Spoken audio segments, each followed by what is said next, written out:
right, hello, welcome to Adventures in Lollygagging and Friends. We are back to playing Alien tonight. We are continuing our Cinders of Heaven campaign, and it might be a very short session. As last session, we ended with them crashing an elevator into the underside of a sheath of ice as they were trying to escape an engineer ruin. I think you all would know that we're talking about engineers. That's where you guys just were. And so if they roll really poorly and roll some really bad critical injuries, this could be a fast session. This could be it.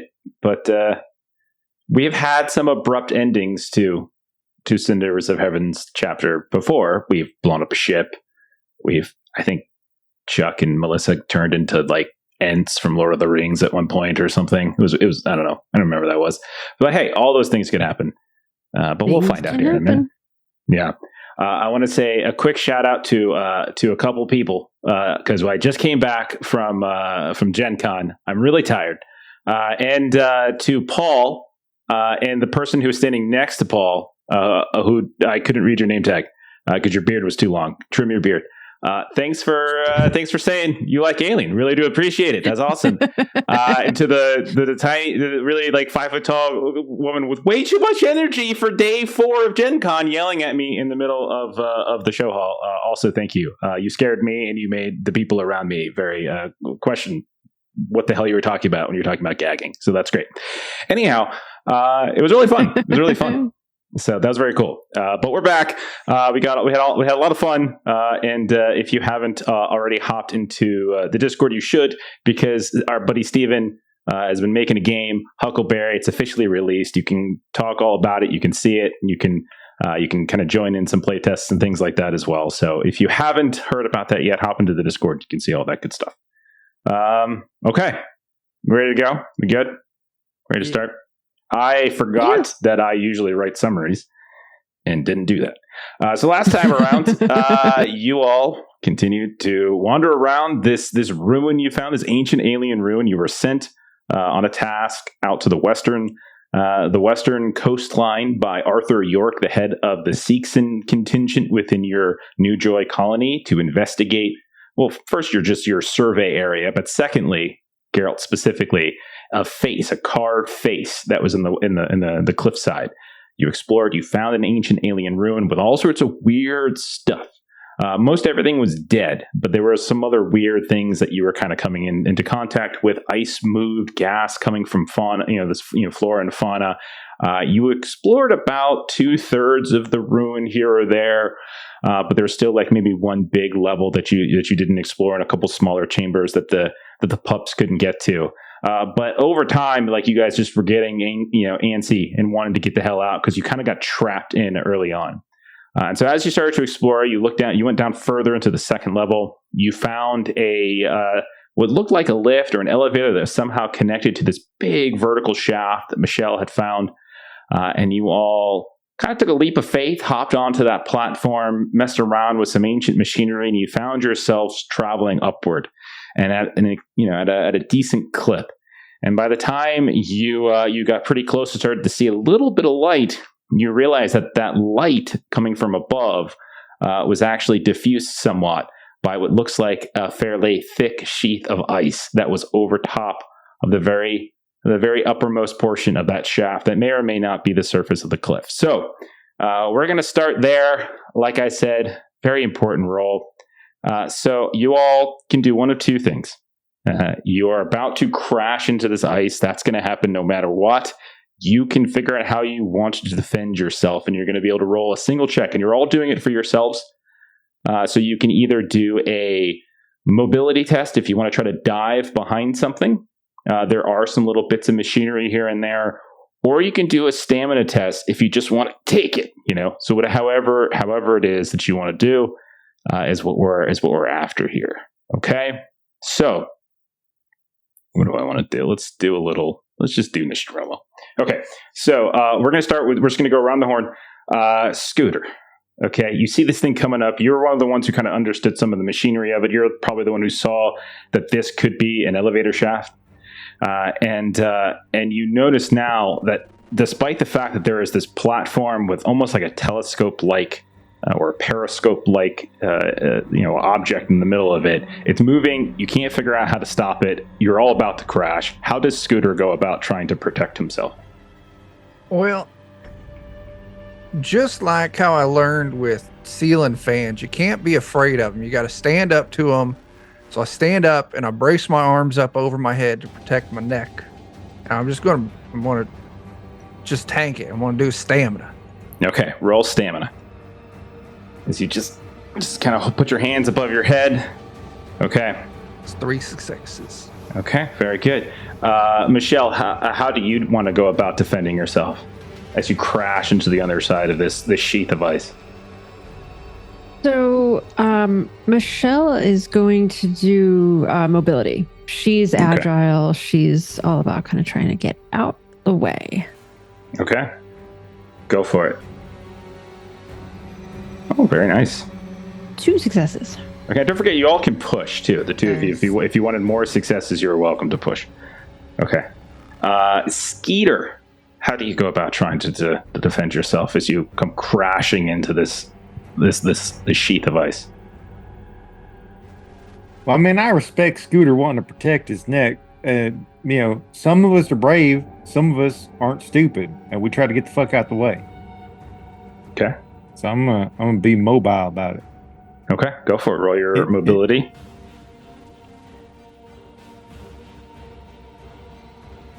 Oh, very good. It's another 2 successes for Skeeter. I'm going to do all the damage at once so we can see how shocking it's going to be. Okay. Okay. And then we go over to Krish. Krish, how do you go ahead and try to defend yourself? I'm definitely brute forcing it. Yes, that's stam. That is stam, yeah. You want to push? No. Yeah, I'm gonna try and push. And Okay. Let's see what happens. Okay. Oh my god. Okay. And then Oh, Jack. Oh dear. Jack is going to try and get out of the way, but everyone else is hiding behind all this machinery and stuff. So I guess the best place to hide is behind Scooter. Okay, fair enough. Go ahead.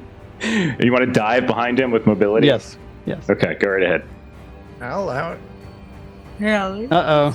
Oh dear. It's like we're Behind going to my have cheeks. to push. There we go. All right, there you go. Amazing. Okay. All right. So, all right, just getting the numbers down so I can read them off to you. This is pretty surprising, which is okay. So as this thing is come hurtling upward, and there's just no way to stop it. You try to play with the machinery, nothing works. There's no clear way to break it. You fumble with like maybe getting one of those flutes out and trying to, but it's just going too fast, and there's not enough time. And you kind of go through this tone or that tone, and there's this horrible like cacophony, this crunch, as it looks like parts of the actual sides of this shaft are like jagged as well. They're coming down and scraping through here and there. And then the first thing to hit is this massive telescope, this kind of periscope-like structure. And that begins to fall apart. Like it takes its hit and it pops up and you feel those shards of ice start to rain down. Some of you who are hiding are getting cut by these huge 1 or 2 foot thick chunks of ice that are just cutting through you. And then as you all burst through, some of you get it's literally flattened, others cut. Here's the damage. So, Scooter, you take 3 points of damage. Michelle, you take 4 points of damage. Skeeter, you take 4 points of damage. And then, Krish, you take 6 points of damage. And Jack, you take 4 points of damage. How many of you... 2. And if you have armor, if you have armor, you can roll armor first before we check for critical injury. So if you have any armor, you're welcome to roll. Oh dear. Who's got armor? Do we click that in the inventory? Is that how we do it? Should be if it's under your active, you can click on it, left click, and it'll roll. Yeah. Okay, got it. Yeah, I don't have any. You might not. And You might not. fatigues, but that's just stamina rolls. Yeah, no, I don't have armor, so I take the full 6 on down to 0. Okay, Scooter. I think you have the most Actually, I think you're okay, right? You had the best successes. Yeah, I got 2 Okay. hit points left. So Scooter, as this thing comes to a screeching halt, you kind of feel yourselves. You feel like the thing has come to a stop, and you can see the machinery has been thrown about. There's pinned a few people. You look around. You see some are unconscious, some are awake still. You feel that the platform itself is very. There's a danger of this thing falling back. You can tell it's come off its shaft a bit, or off its like the funnels in the shaft. Michelle, are you up? No, I'm at. Okay, Michelle's broken. Health. Skeeter, how did Skeeter do? I'm assuming the RXP stuff comes after this. So like, It comes after this, yeah. So Sorry. I'm at exactly 0. Okay, that'll be a break as well. And then Krish, how about you? Also exactly 0. And then Jack. So Jack would be at -2, and Okay. or 0. What Yeah. I'm wondering is if I can use my personal safety talent in this case. Remind me how of the I personal dive safety. behind Scooter.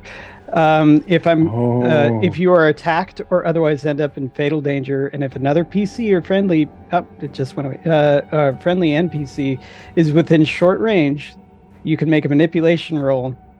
If you succeed, you see the threat coming and find a clever way to make the other character suffer the attack or hazard instead of Absolutely. Roll manipulation to die. Just roll your manipulation because you have to succeed at that. Hell yes! Oh my gosh. That is a success. Okay, so Jack, you dove. So in the process of this, you I mean, this is dove- pretty straightforward. I was diving behind him, so Yeah, you dove underneath him. In this particular case, that would mean an extra. If you're taking the actual damage from, so maybe we'll say it this way: is like you break through, and Jack, you were hiding a bit and managed to avoid maybe a scrape or something like that. But as you and Scooter are standing there, this massive telescope begins to veer. And it's about to fall down, and that's when you just kind of step behind and just nudge Scooter a little bit, so it falls on top of him, and instead of on you. I'll roll the damage separately, though. I'll roll it different from what I just rolled because Scooter already Brutal. rolled that one. So, okay, that's still gonna end up being 4 damage, but you do have like a resilient trait and stuff like that if you wanted to tap into it. Okay. Yeah, I'll do that. Okay. All right, so I make strength. Well played, Adam. I totally forgot about that. had that this whole time. I've just been sitting on it. This was the time to unveil it. It is the sort of thing like you wait for the moment, and this was a good moment. For sure. All right, so instead of 4 additional damage, I take 3 additional damage, and I can't push that. Okay, how does that put you in terms of total I had health? 2 and took Okay. 3, so mathematically, I think it's bad. So Jack is the only one now standing amidst this carnage. That means critical injury rolls for everybody. Now, we have boosts, so this is what I'm going to say. If you want to, and you have to call this out before you roll for critical injury, if you want to burn 5 boosts to roll twice and take the better, you're welcome to do that, but it takes 5 for one person. So this is a way, if you wanted to burn through boosts, I'm okay with this. So Scooter, do you many want to boosts we roll? got? 27, I think. Is that number Oh not yeah, this is the accurate? game Mel? where they're over here. Yeah. I have them. We have 27. So Scooter, do you Oh, want to it's take right that there. before you roll? It is. I would vote everyone take it. So yeah, I'll Okay. take it. All right. Yes. Yeah, if we have enough, and it sounds like we do. Mhm. So Yeah, just We do. enough. All right. If you want to go into the injury table, the rollable tables section on Foundry, you should be able to find the critical injuries. Don't use the old one. Use the new one. And roll twice from there. We'll start with Chuck. Chuck, we'll do these one at a time so we don't get them all lost. So we'll start with Scooter. Right. Scooter, roll twice, and we're gonna take the better. All right, Okay. I either get a crushed elbow or blood in my eyes. Okay, so blood in your eyes is I think much better. So Yeah. let's go ahead and say, as things come this giant telescope comes clamoring down on you. You get squashed underneath it, but you're able to, with your strength, keep yourself from being completely pinned. But in the process, like, it just scrapes down your arm and squirts of blood come into your face. And so your eyes are all kind of covered at this point. Almost feels at one point might be like your eyes have exploded themselves. Okay. How much jelly? You can drag and drop it on your sheet if you want to. I did. Okay. Michelle. Yes. Do you First, thank you, audience. Thank you, generous audience, for thank giving you us this so opportunity much. to. Chuck didn't say thank you. Not. Chuck just did it. I don't thank you at all, audience. Okay. You owe us this. I'm joking. Thank you. Thank you. I right, so it really looks respect like- his honesty, though. It looks like, Michelle, you sprained your ankle in the process. Your mobility is at -2. It was going to be a sprained ankle or a broken leg, so I will Okay. take this sprained Your ankle. leg gets pinned under one of these broken pieces of machinery. You think at first there might have been a fracture, but maybe as like Scooter and Jack come over to help roll that off, you realize it's nothing. You don't think anything's broken. Krish, same question. Let's see. Why won't it roll? Are you taking What are the you thing? trying to? Yeah, I Are you- am taking the thing. And I'm trying to roll on the critical injury saber, but for some reason it isn't rolling. I can do it for you. I'll roll If you don't 2. mind. 'Cause I Yeah, no have. problem. Okay. Okay. Mr. Colt, I'm not entirely sure why, but I'll definitely take stunned. Stunned is not bad at all. Very simple, very easy. And you, although you've taken, you're in this debris, you're in the cracked ice. You are still okay. All right, and then Thank you for rolling. yeah, no problem. And then I skipped Skeeter. Skeeter, do you want to do it as well? Yes. Okay. All right. Go ahead and roll it twice. Okay. Oh, It's all bad. All right. Broken Oh, no. ribs definitely seems better. Mobility and close combat -2. And it's going to take you, let's give that a roll, 4 days healing time. All right. So My rib meat. Skeeter does get the worst of it. Okay. So when all comes to a head, all of you begin to open your eyes, get the debris out of your face. Some of you can see, some of you can't see. Some of you are more significant injuries than the other. You have reached the surface, and you can see that you are on that extremely high cliffside. You can even hear the vague sounds of the ocean off to the west. You're not that far away from it. You're a couple hundred yards maybe, but you can kind of hear the sounds of the distance. And if you look further enough away into the fog, you can kind of see the water. You can see that cascading lightning that sometimes appears in the water as well. You can see up here on the cliff's top, there are a handful of craters as well, and you can see there looks to be some animals functioning. Kind of like looking around, skirting around the distance. Jack, you can see them. Krish, you can see them. The rest of you are less clear. But, Scooter, even without your eyes, you can tell this platform is dangerously unstable, and you all are currently on it, and you think any moment now this thing's going to fall back down. What do you guys want to do? I'll call that out to everyone. I got a follow-up question on our crash. How's that scientist doing that was with us? Oh, shit, you're right. I got to roll for Nina down. Poor Dr. Morgan. All right, let's see. She has a 1 in mobility and a 0 in stamina, so let's do mobility. All right. She rolls 2 successes, Two successes. which means she is also broken, because that means she's going to end up taking 4 points of damage. All right, so how does Morgan do? Let me pull up the table. Okay, so I'm just going to roll 1 for her because you've used up all of the things. I was gonna say, Concussion. even if we had it, I would say we should not. Just to see what happens. Concussion. So much head trauma. It's great. Really? That's two concussions in a very short Right? span of time. This is I extremely know. dangerous. Oh no. Okay. It's not funny, but it's funny. Like, It's a because fake it's person. fake. It's kind of funny. It's funny. Yeah.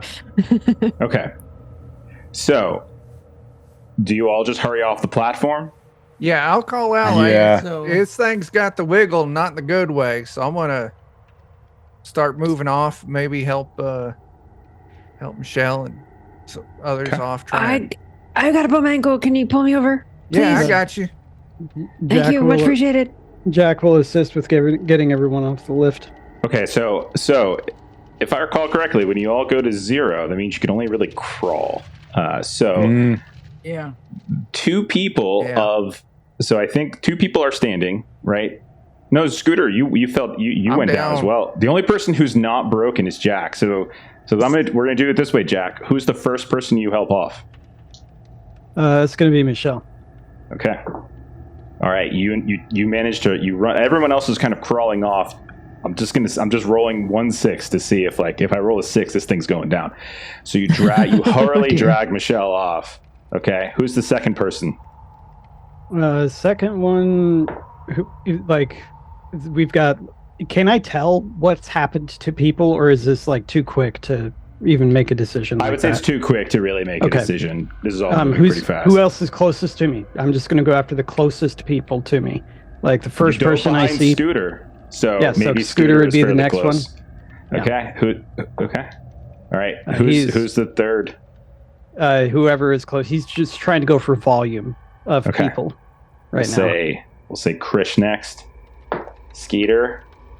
Okay. I need a mobility test this time, Jack. As this thing dips, you see it begin to fall. All right. Oh boy. All right. Do you push? Push it. Oh yes, we're going to push. Oh no. Oh. So That's Oh. rough. So this thing tips over off to like a 45-degree angle, and on one side it's still stuck and clinging to the side of the wall that it still has its actual that sort of that funnel. But as it goes down to a 45-degree angle, Jack, you slide down. You and Skeeter and Dr. Morgan slam down to the side of the wall. It hasn't completely fallen yet, but now, Jack, you are still the only person that is actually awake. Or like really capable of doing anything at this point. Everybody else is broken. Mm-hmm. This thing's teetering on the edge.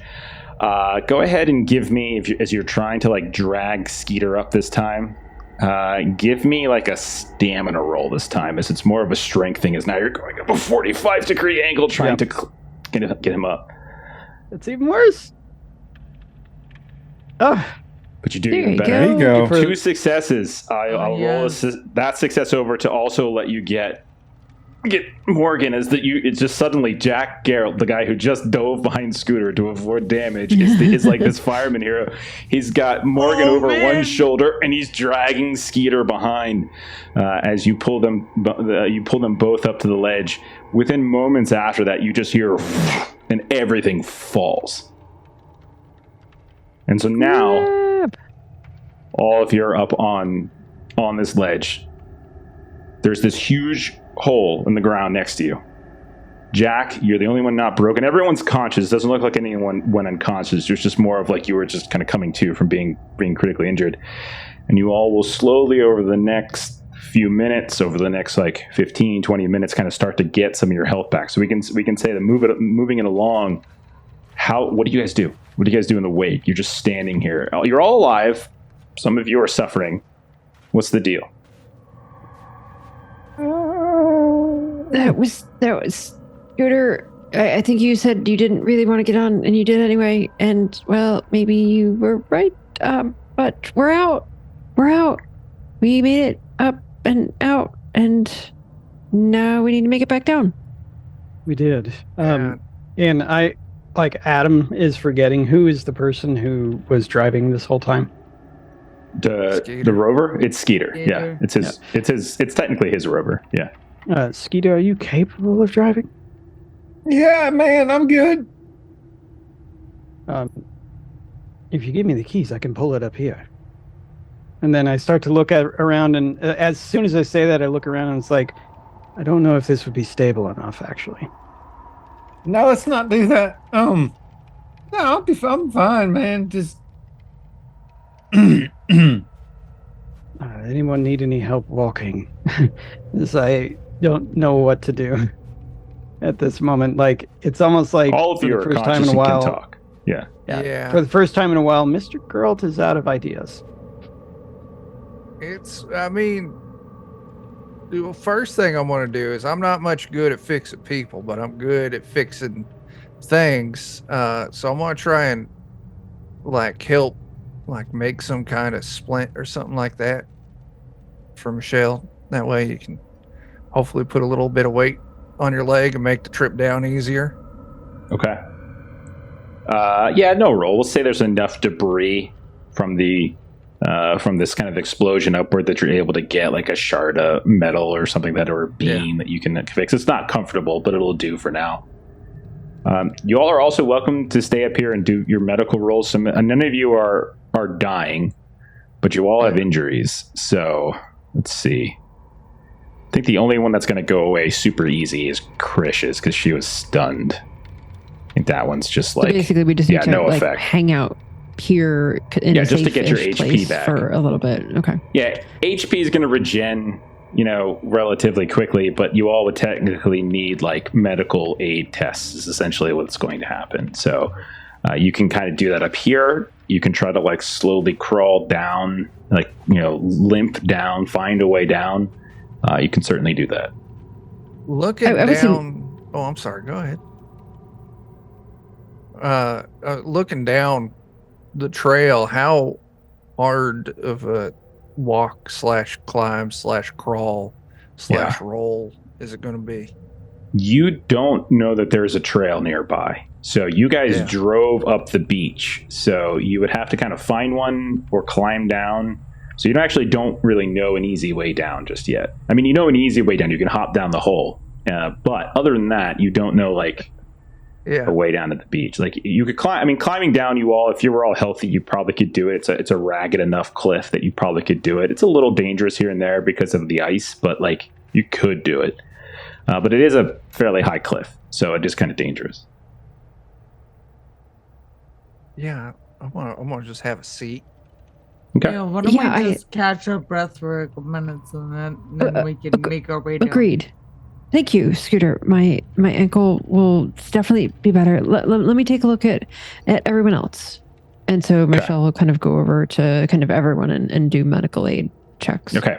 So go ahead there. While that's happening, Mr. Geralt's going to try and keep an eye out because those space wolves were a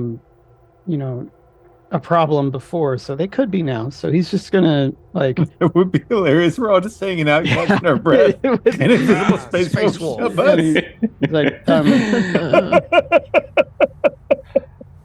Jack, give me an observation test. He starts putting his hand over his eyes, making it obvious to everyone that he's keeping an eye out while Michelle is working. Yeah, go ahead. Give me an observation test. Yeah, 3 successes. Okay.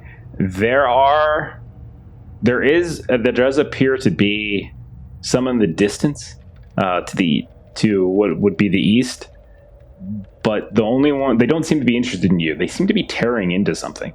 In fact, they already have a very large carcass. You can see that there's a pack of them, at least 4 or 5, that are tearing into this large carcass of some other kind of creature. It's probably right on the edge of your vision. So we're talking 200-300 yards away. And then there's that mist that kind of permeates the coastline here. And so you can't see everything too perfectly, but you can see that they're busy. So as long as they stay satisfied with that meal, you might be okay. We do have company to the east. Always to the east. As long as we don't wait here 3 days, then hopefully they won't come to us. I have faith in my medical abilities. I'll be able to get everyone up and running very soon. I've always had faith in you. And Michelle will go over to Skeeter. Okay. That's all right. It's just kind of pushed in real good right here. I rolled a Okay. 1 success on my medical aid. Okay. Do me a favor. Roll. Oh, sorry. I didn't mean to re-roll it. Sorry. No, it's okay. Roll an observation test. Actually, no. Your medical aid is probably fine. Your medical aid is probably fine. When you are trying to patch up Skeeter, and you can tell that he's got some damage to like his torso area, you kind of pull back some of the clothes and some of his suit, and you can see that there's some damage. Something doesn't seem quite right. The viscosity of the kind of blood that's coming out, maybe there's like a little puncture of a rib that's been broken, kind of cracks through the skin here and there. The viscosity of the blood is kind of dripping a little strangely. It doesn't seem like it doesn't have that kind of thickness to it. Even the coloring is a little off. And yeah, there's just the wound itself is just particularly odd. It doesn't, like, you've seen a cracked rib before. This isn't Sure. Even something that punctured, like, this isn't unusual to you. But you only have 1 success. So if you wanted to try to get some more information, you would probably need to push it and get a second success. Okay, second. Be okay. Medical aid or observation? You can do medical aid. Medical aid's fine. You could but you'd have to push the roll because you only have the 1 success. Nope. Yeah. Still just the 1 success. It's odd. Like, it's odd. But So, and I don't know that this is what works, but if there's a rib that's kind of breaking through, I imagine I'm going to have to do, almost like putting a shoulder back in place kind of a thing of just all right, take a deep breath and hold. No, exhale right. all the way. Exhale. I will I'm trying scream. to, not that I know anything. I'm like, maybe a lung full of air is the wrong thing. Maybe empty the lung of air and then try to smush it back together. Breathe all the way in. Breathe all the way out. This is gonna hurt like hell. Fuck you. And she just kind of uses her palm to just sort of push. I don't know if that's what you do. Pushes the rib back in place. Yeah, you got it. You got it. Also, I believe in being honest with any of my patients, and your blood's weird. I don't know what's going on with your blood. It looks like something is the matter, but I'm gonna get it figured out. I'm gonna get it figured out as soon as we get back to some equipment, and I'm gonna run some tests, and everything is going to be fine. Breathe in. You can breathe in again. Hey, In. Michelle, is it because he's In. a space vampire now? What nonsense are you talking? What is this nonsense that you're talking about? Vampires. Vampires. And then she she shushes Scooter, and then she sort of looks back to Skeeter a little bit, and just sort of opens his mouth a little bit. She looks in.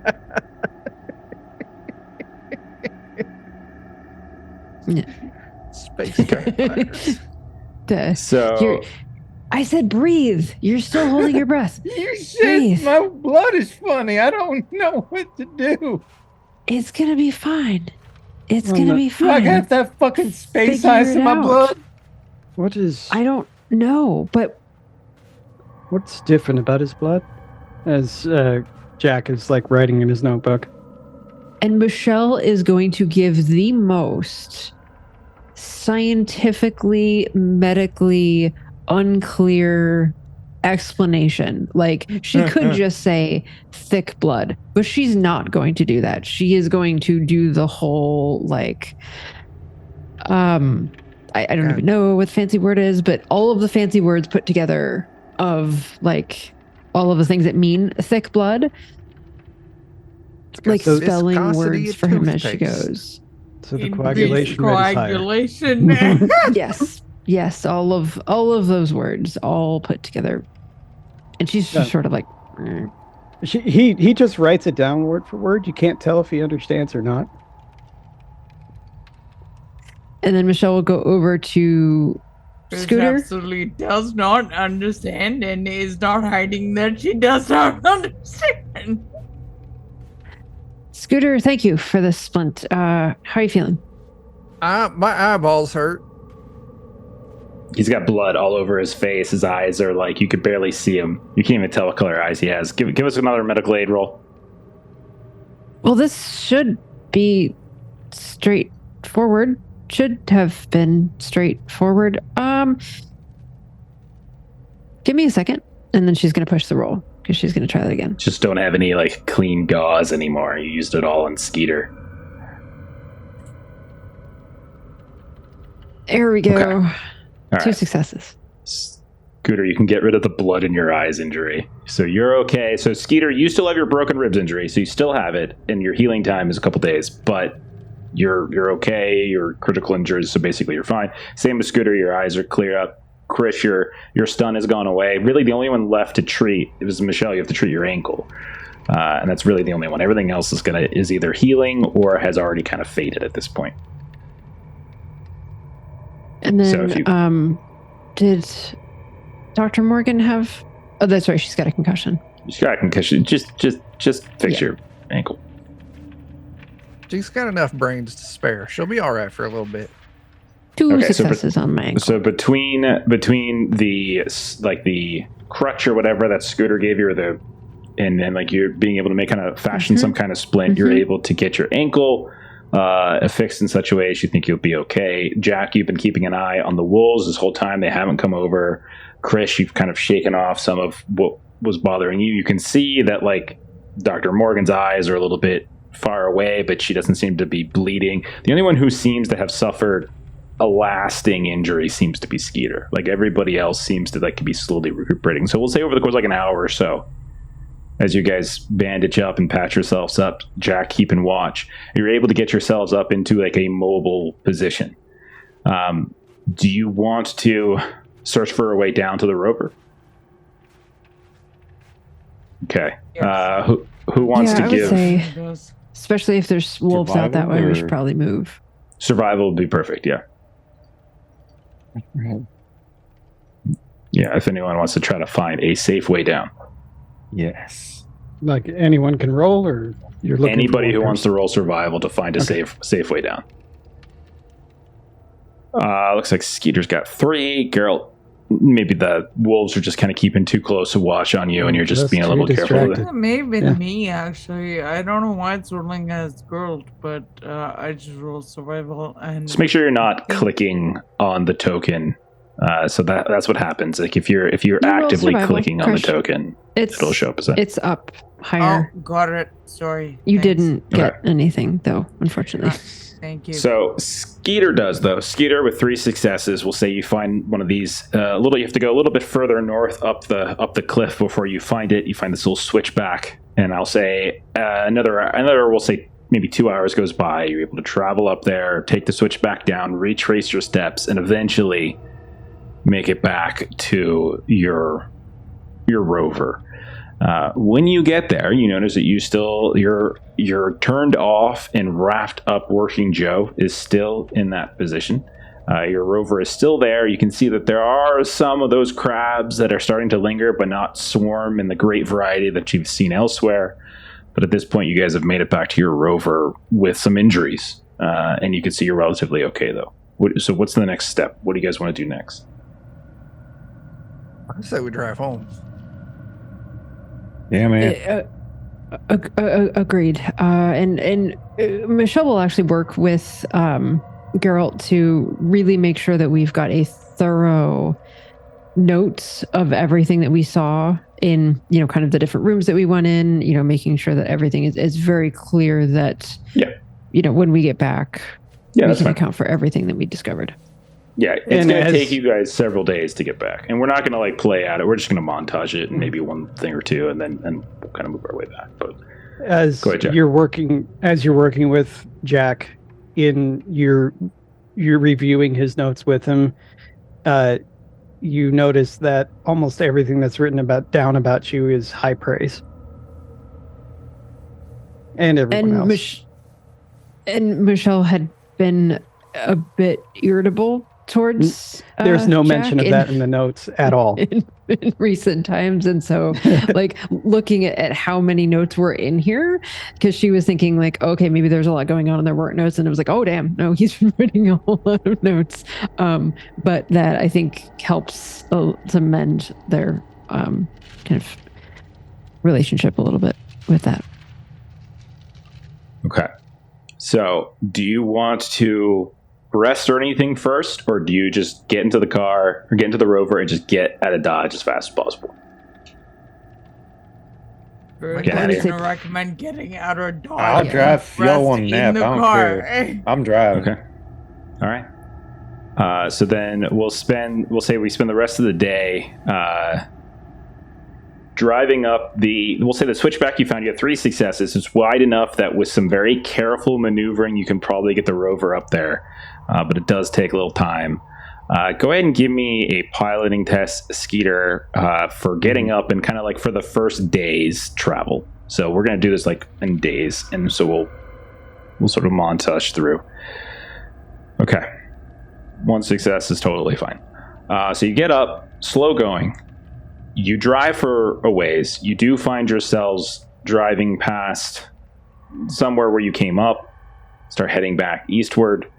Multiple times along the way, one thing you notice, let's say Jack, you observe this whenever you're not working with Michelle, and Krish, you would observe this as well.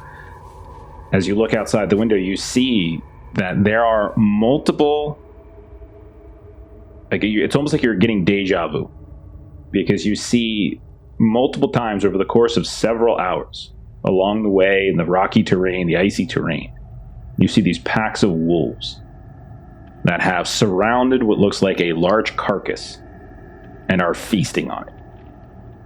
You see the first one up by the cliff. You expected that one. 2 hours go by. You're nowhere near the cliff anymore. You see another one. Maybe it's off to the north. 2 hours later, you look off, you see this kind of snowy little embankment to the south, and you can see atop it, there are those wolves that we see around this carcass.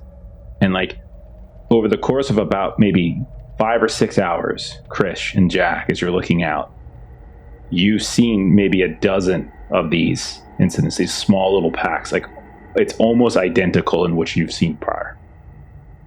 How do the two of you handle observing that? Have you noticed that they're all extremely similar, almost as if too similar, Michelle? Yes. Sorry, Krisha. My bad. No, I figured. Maybe he said that in character too. He's been writing praise about the wrong person. That would be surprising. No, there were plenty of good notes in it about everyone. It's almost like he's avoiding any mention of the trauma in his notes. If Michelle shares that. Krish does respond to Jack. I thought I was just seeing things the first couple of times, but they are eerily similar. Right? Yes. I mean, I don't know how animals are supposed to behave, but like it feels weird. Perhaps if we look for something that we could denote one individually, like I start to kind of look and see if any of them have like a particular scar or something like that could The two of you that I could roll point out. observation. In the car, we could maybe drive up and see what the carcass is. We don't have to get out of the car. I think that would be inviting danger that we don't mean to intend. As I look, and apparently I'm a little distracted by the conversation. Okay.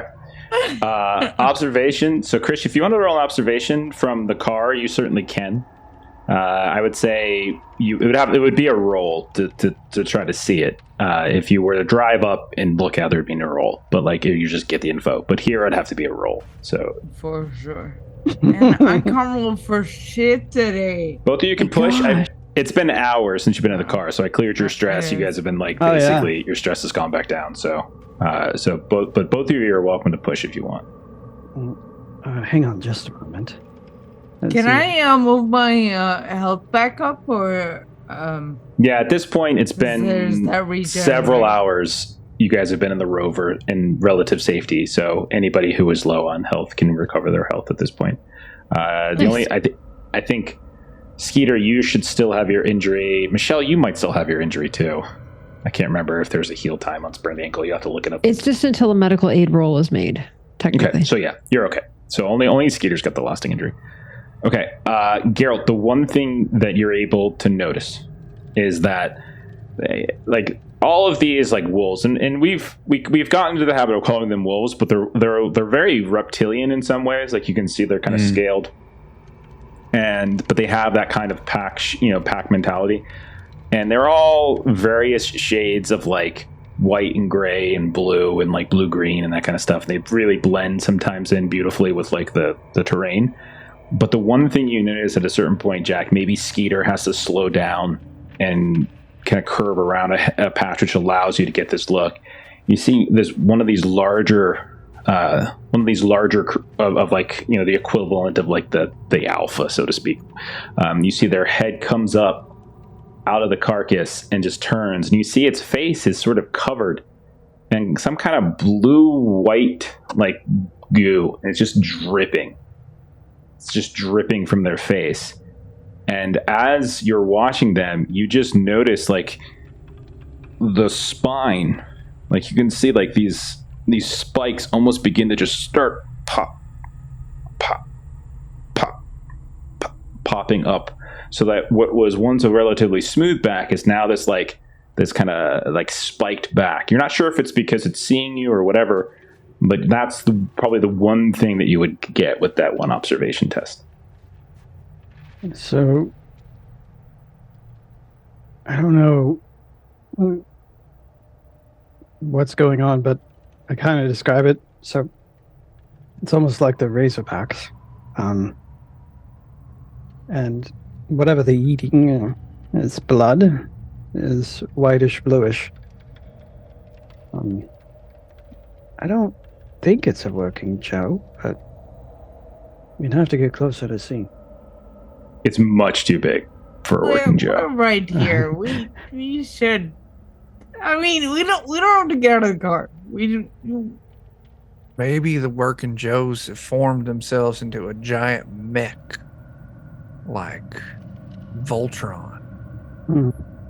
Yes. But yeah, we don't need to get closer. They can eat whatever they want to eat over there, and we can be not over there. Can we?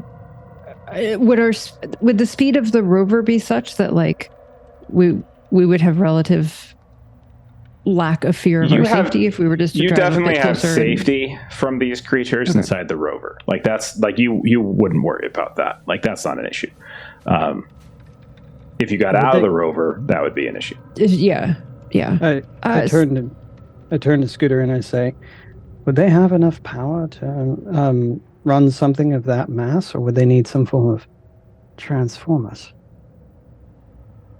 I see what you did there. An asteroid Skeeter, do you think you could crashes into the moon. All of you died. Thanks for watching, Alien, everybody. Do you think you could drive us a little bit closer, that maybe we could try to see what's being eaten? I'm not recommending that we investigate on foot, but no, we don't have to get out of the car. We don't have to get out. We just have to. Exactly. But we can look, and if better, even more. I see how it is. Ask the ex-con to do a drive-by. I understand. Skeeter, roll a piloting test as you just try to do a drive-by on this thing. Scooter's leaning out the window, ready to go. Okay. Couple things happen as you drive. You're able to get up close to the carcass. You're able to kind of sort of fishtail a little bit. You throw this like the sheath of ice kind of up in the air, and you see them start to dart. As that happens, Scooter, Skeeter, Michelle, you start to see like some of that ice kind of clumps on, and you can see onto the creature that starts to fly, and it starts to run away. So you're able to kind of like pick them out now as they're running through this and they all scatter, like they scatter from it. But when you look out, Yeah, no roll necessarily. You all would recognize this is one of them space turtles. Those big ass space turtles that kind of attacked your rover a bit, and you mistook for like these mini hills. Michelle, give me a observation or a medical aid test. Either one is fine. Let's see, which is better. Medical aid is better, so I will roll that. That is 3 successes. 3 successes. You can very easily see that there is this massive gash in the side of this thing. It's huge. It doesn't look like a bite wound. It just looks like a gash, like it's like an egg has been cracked open, right? And you can see that pouring out of it is this blue-white goo that looks exactly like what the innards of Farah Novik's body, the advanced team body that Scooter found in the caves beneath the colony. Oh. When you all did your autopsy, all of our organs were liquefied, and this has that exact same look, and just in greater volume. And it would also match in color what Jack saw on the face of the wolf that was sort of digging into this. Well, I said we could just, look, and Michelle's going to kind of dig in to her bag. I'm going to go grab a sample. And so she's going to grab something from her bag, and she's going to because all of the wolves ran away. She's going to take a sample of that fluid. Okay. Since Skitter did a good enough job with with his 2 successes, kind of getting them to run and not just getting close, I'll say you have enough time to rush out before they start coming back, because they do start coming back. Like you're out there, you're collecting the sample, and all of a sudden you get the horn of the rover as they start to creep back in. Jack can see them, Chris can see them, and even Scooter, you're starting to see. You realize now you can see them as they start coming back in. Michelle, you look up and you realize that you don't need their help. You can actually see them as well as they're slowly coming back in. And the other thing you notice is that all of them now have these big spikes protruding down their spines, just like what Jack saw when it just popped. And all of them look like bigger and sort of angrier and a little bit more intimidating than just the ones that you've seen prior. They look bigger. They gone and Mega Man that turtle. And so she's hoppity hopping very quickly back in. Okay, so for your notes there, Ms. Geralt, they ingest that and then they get bigger and get the spikes on the back. But I have a sample now. Ingest, get bigger, get spikes. Mm-hmm. Yes. Maybe it's a daggum space size. Maybe they done evolve, man. Maybe they can shoot them spikes the way the turtle shot them spikes. I bet they can. I do not want to find out. And she just kind of real space taps vampires. Skeeter on the shoulder, Yeah. sort of the universal, I'm done, we can go now. Mm-hmm. Did Chris see Skitter's thick blood up there? It's thin, I should say. It wasn't thick. It was the viscosity wasn't quite the same as it was. A little thinner. Okay. You didn't do the medical aid test, so unless it was shared with you, I don't see why Chris would have seen it. And she didn't understand Michelle's description, so fair enough. she was being ridiculously obtuse. So, as you drive away, we'll say a couple more hours pass. You see a few more of these scenes along the way. But after a while, you're all getting kind of tired. We'll say the first day passes. I need everybody to roll a stamina test for cold as the first day passes for your trek. So just go ahead and roll stamina and let me know how you do. And if you have any blankets or parkas that give you a bonus on cold rolls, you can go ahead and take those bonuses here. I need to make sure because I've got 1, 4. Success. Okay. Yeah, One's all you mine need. didn't take that into account. Roll an extra d6. Just roll an extra d6. Okay. +2. Two d6s. Plus 2d6. That's fine. Okay. So, Scooter, you're good. You got your 1 success. Geralt, you're good. You got your 1 success. Chris, it looks like you pushed, I think, and got your 1 success. And Skeeter, you also got 1 success. And then Michelle, you're the only one who failed. I That I see. pushed, so I got a success. Okay. You pushed and you succeed. Okay. So all of you hunker down for the night.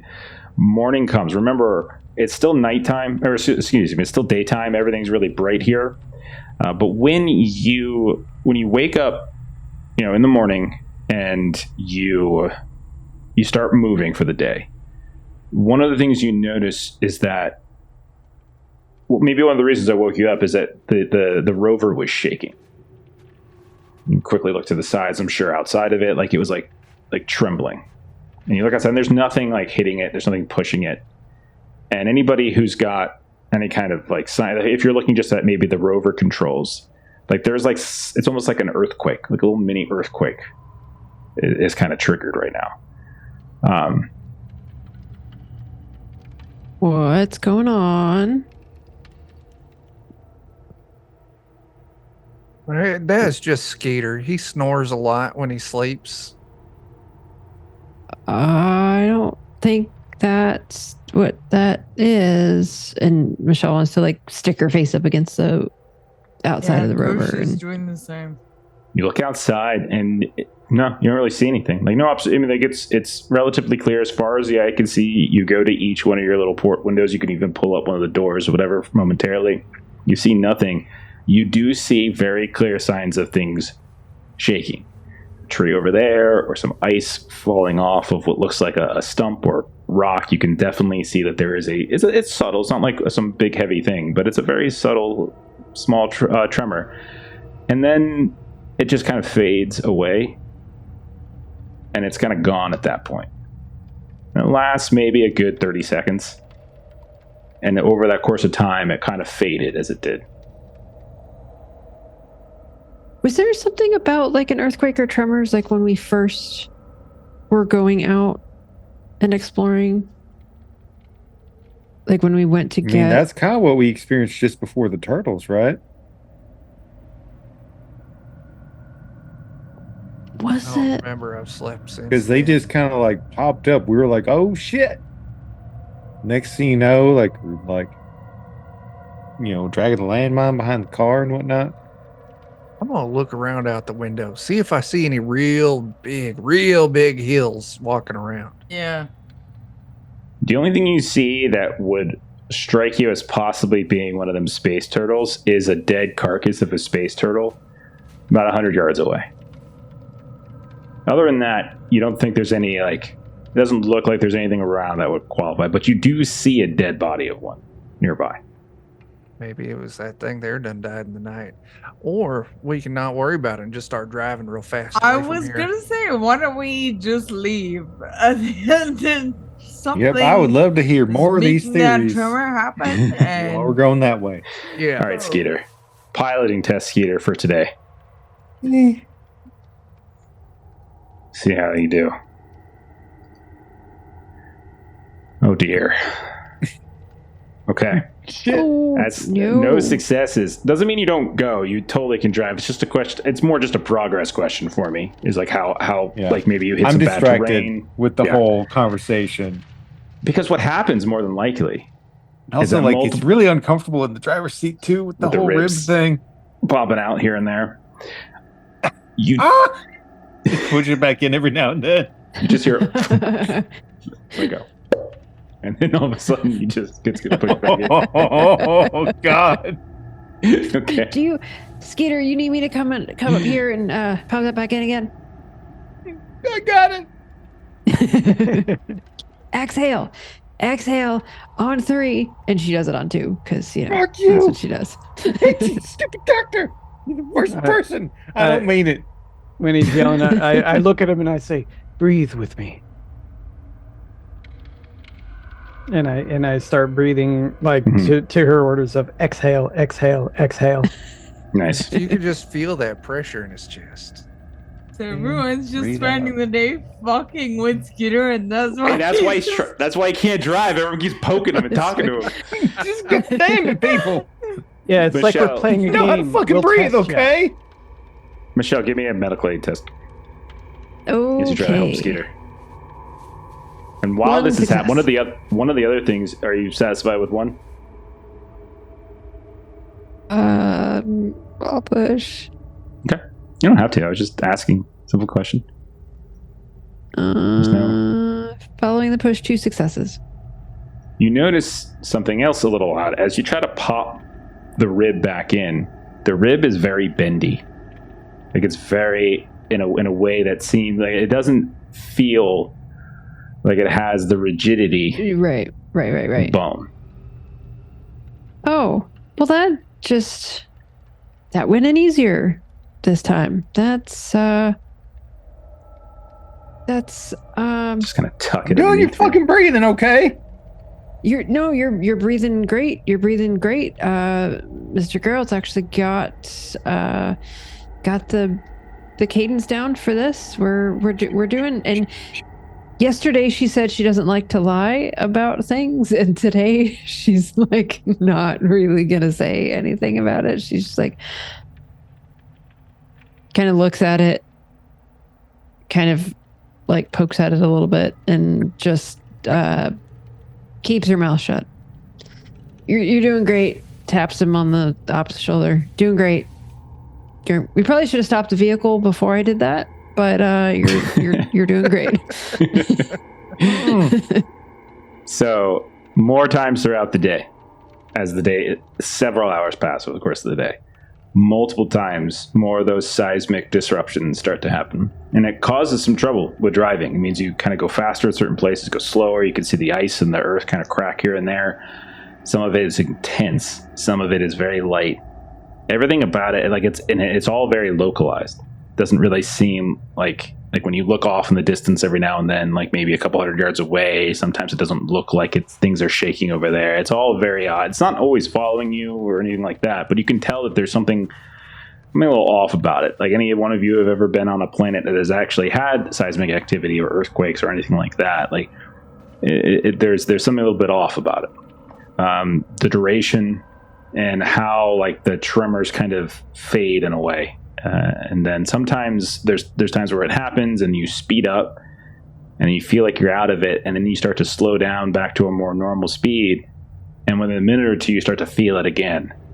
And other times you slow down and it goes away, and then you speed up, and then there it is again.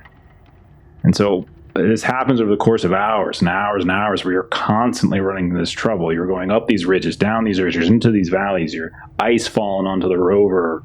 More than once you have to get out to kind of help kind of pry a rover out from a crack in the ground. But just more and more of these little seismic bits continue to happen. However, you don't fall into them. You don't fall into some big old crevice in the ground. So overall, you guys are okay. And by the end of the second day, find a place, rest. Everyone go ahead and give me another stamina test. And again, for those of you, like Michelle, you can go ahead and take your bonus. Got 2.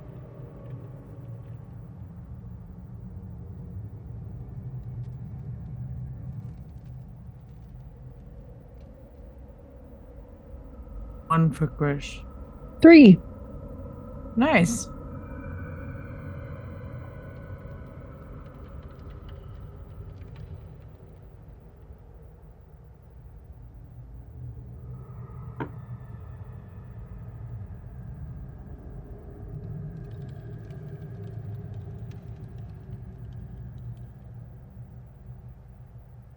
Okay. Sorry, I had myself muted. Let me try it again. So it looks like the only person who failed was Skeeter. So Skeeter, you're going to take a point of damage. Your stress level is going to increase by 1. And as long as you don't go to broken while you're freezing, you don't have to make any death rolls. But the cold is just getting to you. That's essentially what's happening. Okay. All right. Day 3. Go ahead and give me a piloting roll again, Skeeter, as you get back into the car. You're not feeling well. I can tell you that.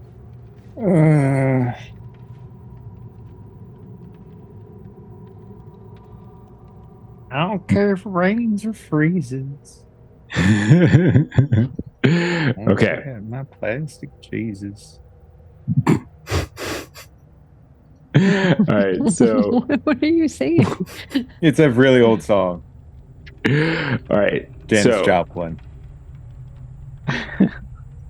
who was riding shotgun? I'm happy to say I am. Go ahead, Crush. I have Okay. the most health, so Okay. So, Krish, as you're driving, maybe about 2 hours into the morning, you can tell Skeeter, he's kind of breathing a little heavily here and there. Every now and then, like the car kind of jerks this way or that. And sometimes there's like a quick stop for no particular reason. And then, like you kind of get maybe like that's something you pick up on every now and then. But what really draws your attention is that the Rover comes to a stop, and you look up on a ridge to the south, and you can see that there is this massive, like monolithic tree. It's just this one enormous tree, bigger than you probably have ever seen in your life, like petrified, and it is cracked down the center, as if it was like literally heaved in two by like a vertical like force of an axe, just whoosh, right down, and just kind of split in twain.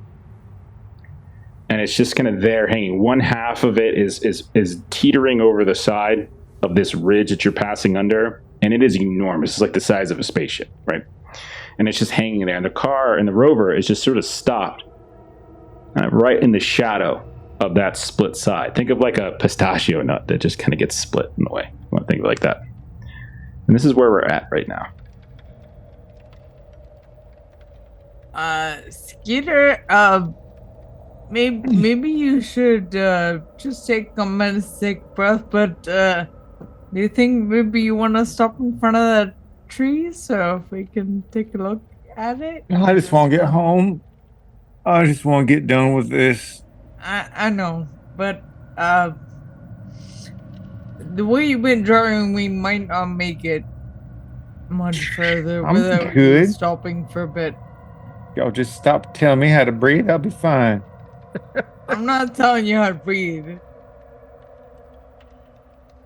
I'm just telling you to just take a second. I wouldn't mind a chance to just lay down, maybe. Well, let's just take a second. Just a minute. Yeah. Could you maybe let's drive under that tree? No, okay.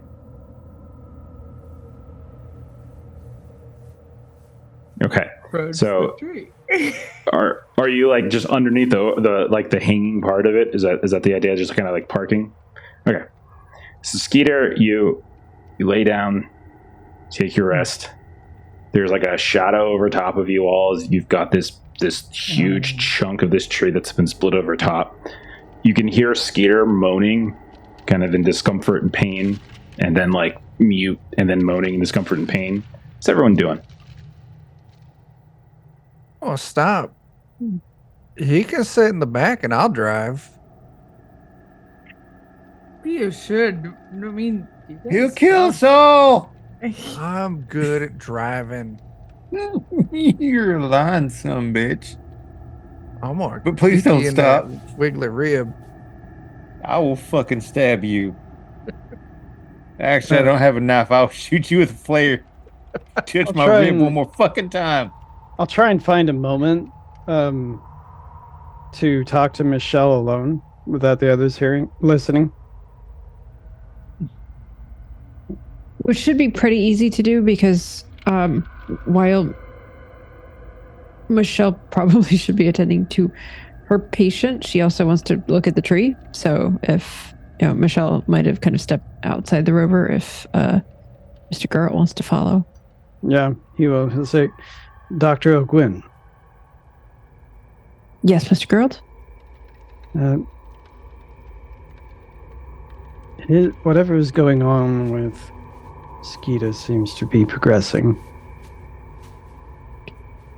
Yes, I'm not sure that I said this out loud, but his ribs have become flexible. That's interesting. Tell me something. Back at base, do we have cryo stations, and would you suggest that we put him in one as ASAP so that we could further see what's happening to him?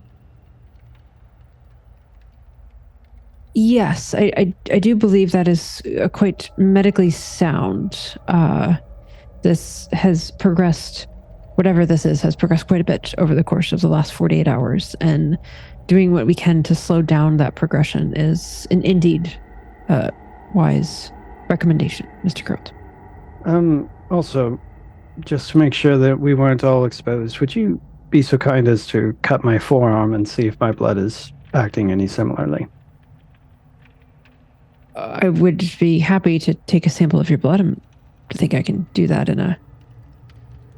I love this Better. is the first time in this group for this game that we've started devolving to cutting each other.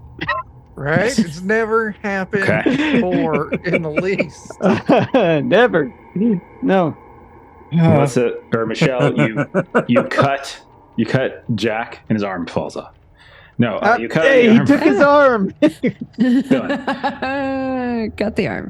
You put a cut in a place that's going to heal quickly and easily, and it's not going to be a problem. And his blood looks normal.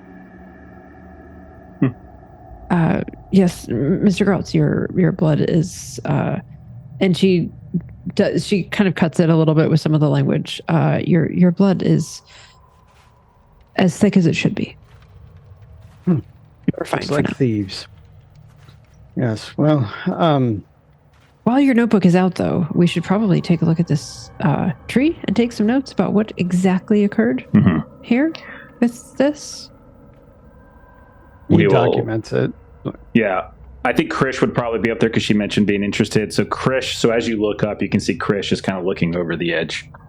Krish, what you see, or like kind of in the inside. So Krish, what you see without even a roll being necessary is there is a massive hole in the center of where it's been split. It's not, and so you get this notion that it's less about a force coming vertically from above, but more like a force coming from below as you see this massive tunnel, this hole in the ground.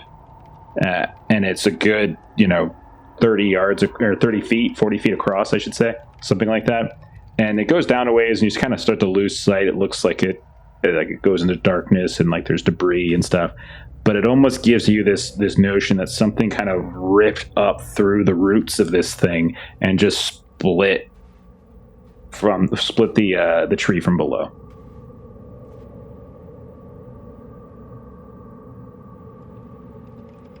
Just lean over the side and say, and got my flashlight out.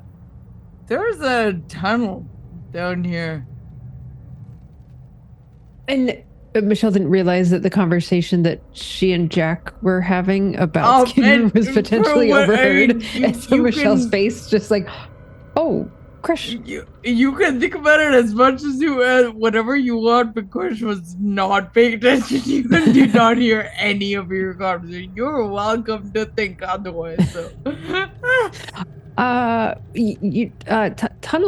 Tunnel, you say?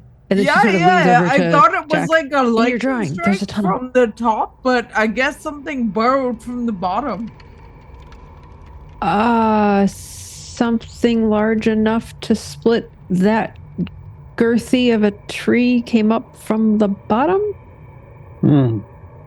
Ah. It's interesting. I mean, if Skeeter's gonna be asleep for a little while anyway. I mean, We need to get Skeeter back to settlement okay. ASAP. Yeah, no, we should go. We should go. Yeah, I'm in the Scooter driver's drive. seat just honking on the horn. Like, let's go. Okay. Climb back into the Rover. continue on for the day. Eventually, you guys get tired. Give me another stamina test as we move into day 4 of your return trip. Oh, So dear. everyone, 1. what? Did you just do like a Count Chocula thing? Yeah, I did. I Okay. don't think it's Count Chocolate. I think it's just the Count. He's Is like it? Madonna. Nice. Okay. Yeah. The Count. All right. Let's see how we doing. 1 success. You're Okay. a We're bit doing. Oh, it's a pushed. stamina roll. Gotcha. Yeah, stamina again. Do. Chris, did you fail? I think I have you I at a fail. Is that did, right? yeah, 0, and I pushed and I failed again. Okay, so you are, much like Skeeter, also in a state of like effectively freezing, take a point of damage, and you feel the cold has really started to wrap around you at this point. And then also, all of you would notice it does feel colder. Like you can tell the day, all throughout the day, even through the Rover's walls, even with whatever kind of heater this thing might have, you can tell it's working harder and harder. You're kind of burning through your fuel cells faster and faster because you're having to like kind of keep the heat on. And when you're trying to rest, it's noisy, it's loud. And whenever you step out to like relieve yourself or whatever it might be, or just get fresh air, it's much colder. So right now, like Skeeter, Krish, they're suffering from effectively a freezing effect, and you can kind of see it's beginning to sort of wear and tear at this point. When you get going the next day with Krish a little out of it, Skeeter a little out of it. Scooter, I need a piloting roll from you this time. Yep. That's a Yo. I'll It's a give 0. you a push. yeah, okay. Again, this is all just pure progress. Just how fast you progress. I'll take 2. Oh, I want to yes. go. Okay. I'm Nice. Okay. ready. And for the anytime you guys shower wanna back do at something- base. Yeah, anytime you guys want to do something, let me know. I'm just sort of moving it along and like progressing. But if there's something that's popping up, just say so. Yeah. So, as you guys are traveling, you notice over maybe the first 3 hours of travel, everything is sort of kind of quiet. Everything what you would expect it to be. You start hearing some interference start to kind of crackle into your comms, and you watch also in the sky. There is this sort of like ghostly blue-green aurora that starts to fill up the sky. So if you're familiar with like Northern Lights kind of deal, it's kind of has that. And you can just see it's beginning to just swap over the sky a bit. And as that goes over, you go, and then at a certain point, you hear from somewhere in the back of the Rover, you can just hear this sort of muffled glitch sound. You've heard it a few times before. It just begins to echo from the back somewhere. Does someone want to push that working Joe out the back? We Fucking It- it donkey, Joe. turned off, is it not? Well, listen, I'm just saying, usually there's staticky noises. There's a working Joe being real weird. I can do that. Give it the old heave ho. Also, Mr. Jack there, Yes. you notice it's getting colder? Does appear that way. Night's coming, no? Well, I was going to say, what time of day is it like? Are we on like day 12 or like 13 days of light before night? I don't remember how long the daylight cycle is, but maybe that's why it's getting My cold. memory is months, but maybe I'm wrong. You guys would know that you're coming up on a night cycle, but it's not like imminent, like in the next day, but it's probably in the next week. Like it's sometime over the course. As long as like you were on a time frame, you wanted to get out there, look, and kind of get back. If you linger too long, you might get stuck out at night. So you wanted to kind of get back because it's much more difficult to navigate because it's much colder at night, much colder at night, and it's harder to navigate. Yeah, we're just coming up on dusk. That's why it's chilly. Yeah. I'll push the working Joe out. We should keep going. I agree. Okay. Can we just turn it off? It is already off. Oh, that's right. Can we strap it to the ceiling? Like to the roof? Certainly try. Oh, I mean, Why? I agree with that question right there. Why? It is company property. Yeah. It broke on the way. And Kush will go back and try to get rid of it. Okay. Just give me a... I mean, this is really just sort of a strength. And just give me a stamina test, Krish, as like this is going to take some work to like pull it out, pull the working Joe out. These things are heavy, so they're not like super light or anything. Then you have the hopping on top. Then you got to use the what's it called, to bind it down. 0 successes, which I will push. Okay. Oh, sorry, I think I clicked. No, you didn't. You're fine. It's just you rolled panic. You pushed and you rolled a face hugger. So you do manage to get it up there. But it is so cold out here. You're already kind of suffering somewhat from like this excessive cold. You feel your hands are, by the time you're done with it, maybe Jack helps you, maybe Michelle, whoever. Your hands are trembling. You can see that some of them are cut and scraped. Your fingers have kind of started to turn blue a little bit at the edges. You can see your circulation's beginning to sort of suffer to some degree. And when you get inside the Rover and close the doors and the heat blasts you, it's not really helping all that much. You still feel this like significant amount of cold it's kind of beating down on you. Okay. Can we go? Can we go, please? It's so fucking cold. I'm going. What's his tip? Okay. Yeah, that's it exactly. Do we still have that one entertainer working Joe Torso with us? No, Riku, you didn't bring with you. You saved him when you saved Jack, and then you went back to the colony, and then you left. So no. Oh, okay. I forgot. He was the one who was like, "Hello, my baby. Hello, my honey. Yes. Hello, my sweet sunshine." Okay. That's too bad. I was throwing him out too. Okay. Just to be safe. The rest of the day's travel, you notice a few strange things along the way. You see that up on the ridges, you can see some of these wolves have lined up and are kind of watching as you pass. Some of those trees, if you recall, those kind of sort of strange-looking trees, you can see they've almost seemed to grow a little bit, and they're like kind of waving and swaying underneath that kind of aurora above, and it's kind of creating this strange kind of cascade of light. Shadows on the ground are kind of moving in a kind of peculiar fashion.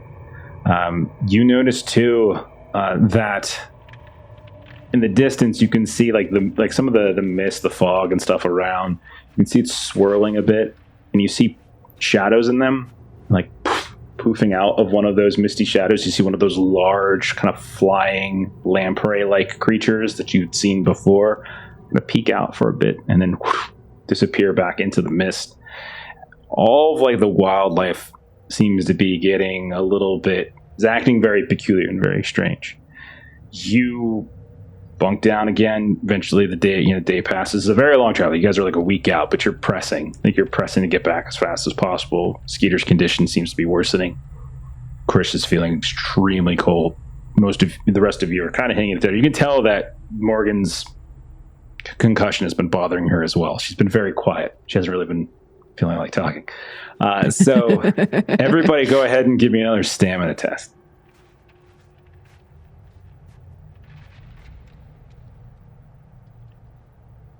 Let's take a look. Geralt, you're okay. You've got your 1. Scooter, you're okay. You got your 2. Chris, you're okay. You've got your 2. Skeeter, you're okay. Okay. I think everyone passed. Okay. 1 is all you would need. Okay. So you make it, you bunk down for the night. And as you're sleeping, and we're not going to get into like huge, like, I don't want to get into like watches and things like that. But at a certain point in the night, we'll say Jack, you wake up and you hear the tail end of this glitch sound coming from inside the Rover. And you kind of wipe your eyes a bit and you look around and it fades. It's gone. And I look to whoever is nearest to me. We'll say Michelle. Dr. O'Gwen, Dr. O'Gwen. Yes. Oh, yes. I heard, yes, Mr. Crow. I heard the glitch sound inside here. What do you mean inside here?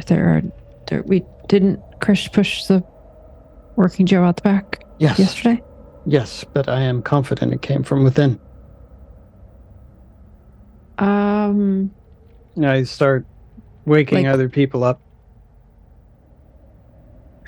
Were you... Did you wake up? Like maybe you were dreaming it and heard it? It's possible, but I don't want to take any risks with what we have. But, people who need the rest, like Skeeter, I'm not going to wake up. Okay. So, Scooter and Krisha has been doing pretty poorly with the cold. I'm just going to leave them alone. I mean, Scooter, I'm going to wake up as well. Okay. So we'll say for now, until you want to yourselves wake up, we'll say Scooter, Michelle, Jack, you're awake. Krish, Scooter, when you want to wake up, just say so. And we'll say the three of you are awake. Jack has shared this. It's extremely cold. You again are seeing if you have any kind of internal temperature gauges, it's gone down again. Every day, every night, it's essentially gone down an extra couple of degrees. Your external temp, it's gone down even more than that. You're heating inside the rover. You're burning through your fuel. Your fuel cells are going through faster and faster. You have plenty of food and supplies. That's not an issue, but it's the fuel cells because you're constantly having to switch them out. You took extra, obviously, but even still, you're running out of time. The Aurora is still going. Go ahead, Jeff. I think that it's come to the point where we're going to have to be driving the entire time. And obviously you can't do that the entire time, Scooter. So that is accurate.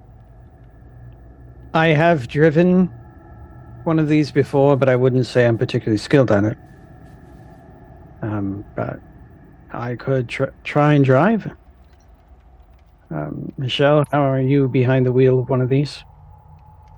Not particularly good. Not my strong suit. I am much more about the machines of humans than these kinds of machines. I'm still concerned, though, that you think you heard that sound coming from inside. Are we sure there's no bits of... we think other machinery is being affected other than the working Joes? I don't know what it was. I would hate to make any sort of conjecture.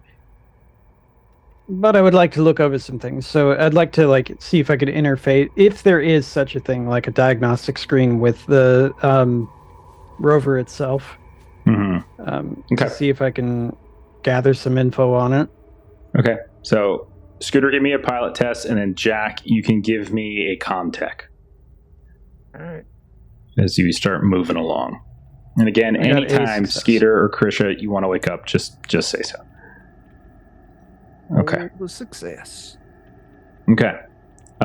So Scooter, driving is just fine. No real issues. Occasionally you feel a distant tremor, but it kind of goes away. You never really have those intense, heavy tremors. You can tell that the vehicle is sluggish, but overall it's still progressing. Jack, you do a systems diagnostic on the rover. You can definitely tell that it is... You're not... From what you can tell with one success, there have been signals coming into the rover. You can see that there are some kind of broadband signals that are just being propelled towards the rover or into the rover, but you don't see any signs of the communication systems not working. When you test it, someone goes outside and you communicate to them through the everything seems fine. So all of that looks fine. Your internal temperature gauges look fine. Any kind of sensor readings you could potentially get through your rover systems, all of them seems to be fine. Things are sluggish. You can tell the fuel cells are really, really a danger, but ultimately you're okay. Yeah, everything seems to be fine. I'm good. I'm plastic Jesus. Let me motor wheel. No. No, I think we have it should from here. continue resting. fucking better than you. Yes, you are, but you should focus on making sure you're okay. No. Can I do another medical aid check on him to see the deterioration of his condition? Absolutely. Roll a medical aid. Rover's an old Pinto. 2 successes. Okay. Are you satisfied with 2 successes? Are you satisfied? Does stress clear overnight, by the way? Like Stress clears, over time. I'll say it's the start of a new day. You all can say your stress is clear. Are you satisfied? Then yes, I It's the will most push just wonderfully to loaded see. question. I am highly curious. That's a total of 3 successes now. Okay. All right. Could I ask Scooter, could I ask Chuck, Maitre, and Adam to just take your headphones out for a second? Okay. Or just earmuff a bit. Okay. Michelle, as you start looking into and sort of messing around with his rib, his wound, and you look inside, the viscosity has not changed. The rib is still very flexible.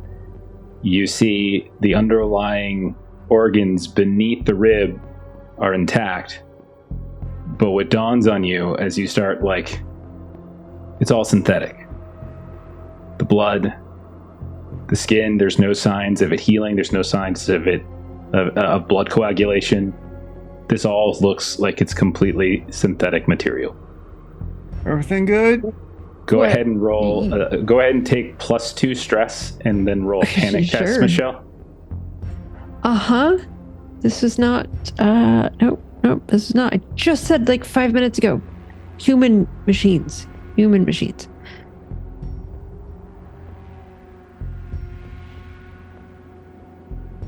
Okay. Okay, I'm gonna let them come. They're coming back in now.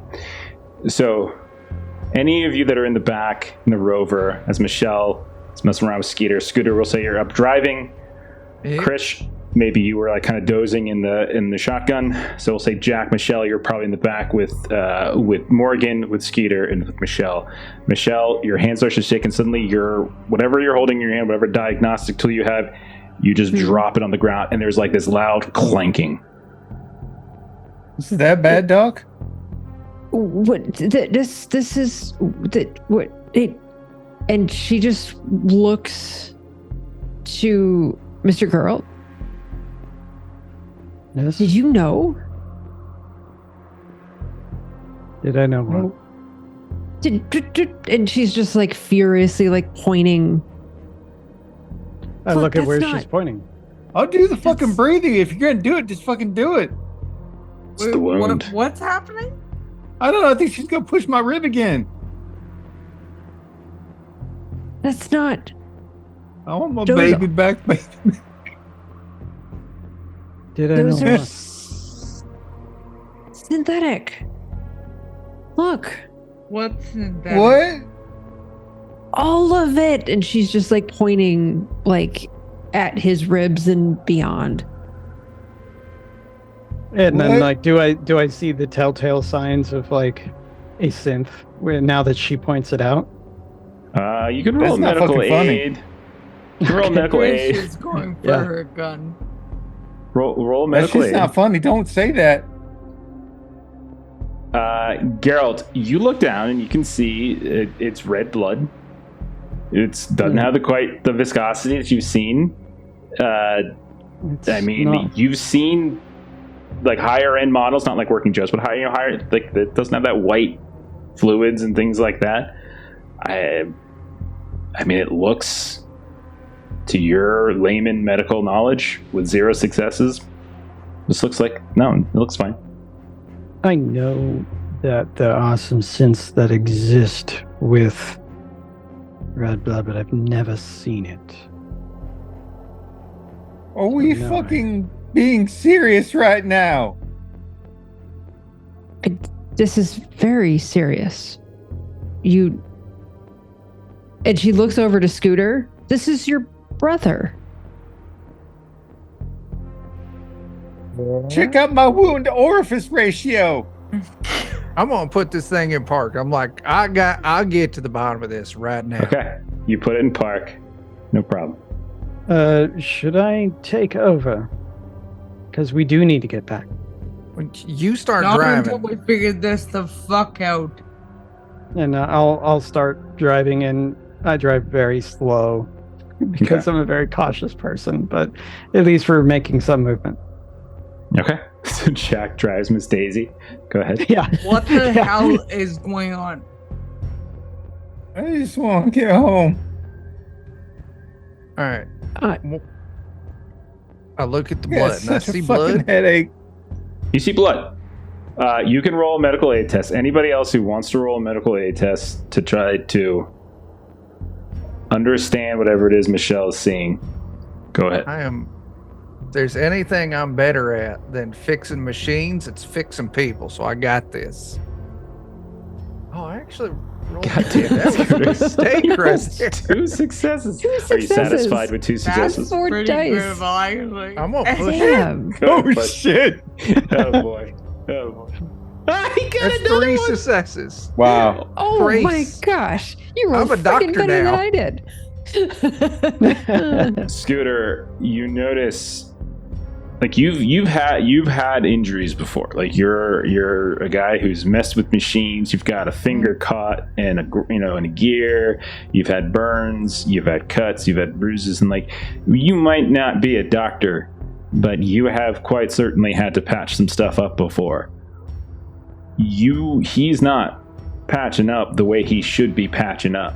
You can see his skin there at the edges where his like rib came out and where Michelle keeps putting it back in. It's not like starting to adhere. There's no blood coagulation whatsoever.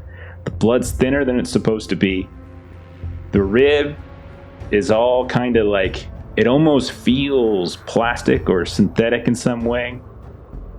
And then the other thing that gets you is Skeeter, maybe when he was younger, got into some kind of accident and he had like a little tiny scar. It was almost imperceptible, but it was maybe somewhere in his belly. You do not see that scar. Go ahead and take 2 points of stress and roll a panic test, Scooter. Okay, Holy shit. everything's great. It's okay, man. I'm frozen. Okay. So, Scooter. Scooter, you fucking look at me. Am I okay? everybody Am I else increase your okay? stress. Everyone else increase your stress.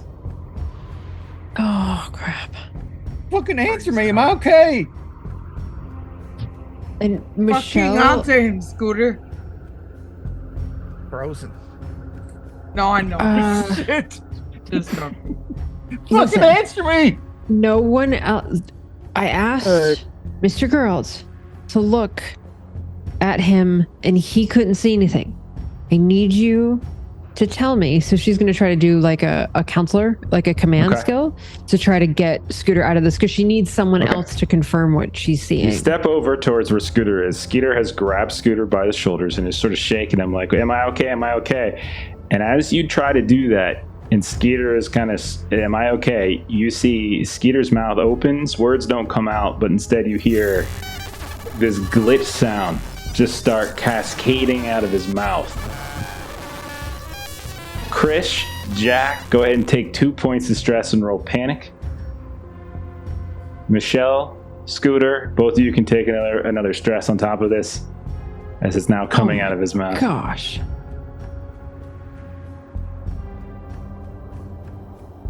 And I turn it back to you. What do you want to do with that? Okay. This command is going to be a frantic command. Like you have got to tell me, are you seeing what I'm seeing? You have to tell me. So somehow she's going to try to command. Absolutely. With 6 freaking stress. Trying to halt his panic.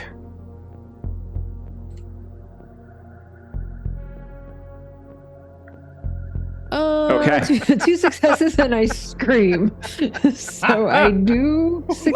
What's going on? No, you failed. Read the very bottom. Action failed as panic rolls 12, so you don't actually succeed.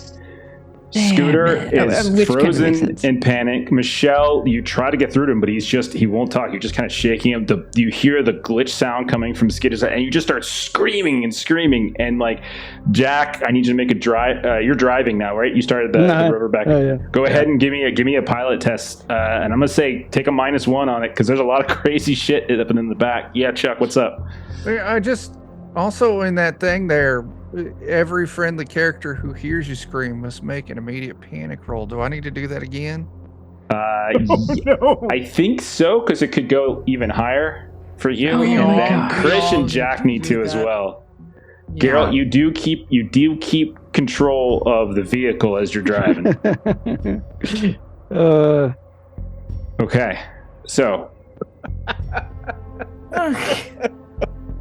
Scooter, I don't think you take that one because hang on. Oh no, it's level 11. That is higher. Yeah, it is higher. Yeah, that is level 11. So you're good. Because I think you only take it if it goes higher. Okay. Okay. So we've got Jack. You're trying to keep control as people are freaking out in the back. You look over your shoulder. You hear, and you see Michelle screaming into Scooter's ear, like panic. You see Skeeter's mouth is open. You hear that strange sound coming out. You see Chris. She's got her gun out, like, and she's leaning. She was in the shotgun seat, so she's turned around and she's looking, but she's just kind of staring. As she's a little bit frozen, as Chris did roll freeze. Before that, I rolled dropped items, so I think I dropped my gun because I had it. Okay. So Jack is gonna stop Okay. at this point. Okay. And then he's gonna put it in park, and then he's going to go over to Michelle, and he's gonna say, Dr. O'Gwen, you've done wonderful this whole time. Calm down. Let's get through this. As he's going to, like, for the first time, like he's ever been in charge, like actually try and command someone down. I don't understand what the fuck's going on, but I'm gonna get out of the vehicle. Scooter, I love you. I don't understand what the fuck's going on. I'm gonna get out of the vehicle now. I don't understand what's going on. I'm sorry. I don't understand a fucking thing. I'm really scared, and I want you to be okay. Can I get out of the vehicle? Is that okay? I just want to get out. I don't want to hurt anybody. I don't want anybody to get hurt. I don't fucking understand anything. Can I please get out of the vehicle? Yes, but stay nearby. If you start to feel cold, you need to get back inside. Okay. I just can I give you a hug, Scooter? Just I think I'm still frozen. Yeah, I mean, it's like probably just the shock of what's happening, and like Michelle's still screaming in your ear, and like it's like the Jack's most the voice of awkward reason. hug. You can, yeah, that weird kind of communication signal's gone away because Skeeter's talking. Like you can hear him talk now.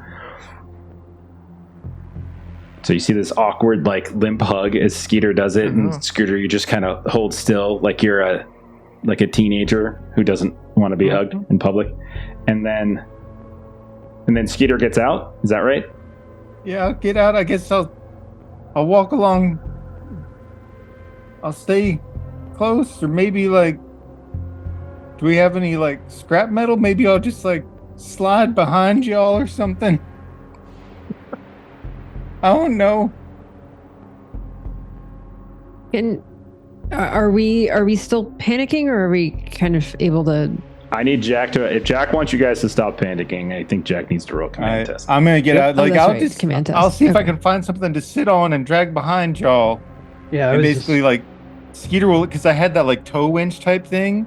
He's looking to try and find a way to like attach that to the rear of the vehicle, like, or like underneath or something, so it can like, if we have like some flat piece of whatever. Okay. Just like I'll just be You back can ride there. the working Joe. Okay. So Skeeter, you hop out the back, like push the doors open, close the doors behind. You guys hear him like putzing around trying to find something, and you hear like the sounds of the winch being pulled out. You know the line. Jack, inside the panic inside the Rover. Jack, what are you doing?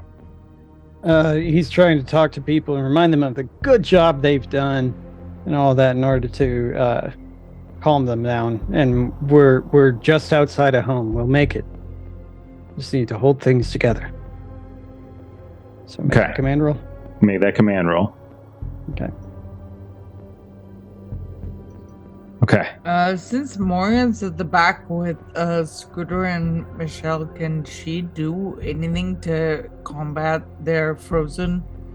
or She swimming? doesn't have any command, but she can attempt to try to calm people down with just her basic empathy. Unfortunately, she has a 2 in empathy, but she can give it she can also roll 1.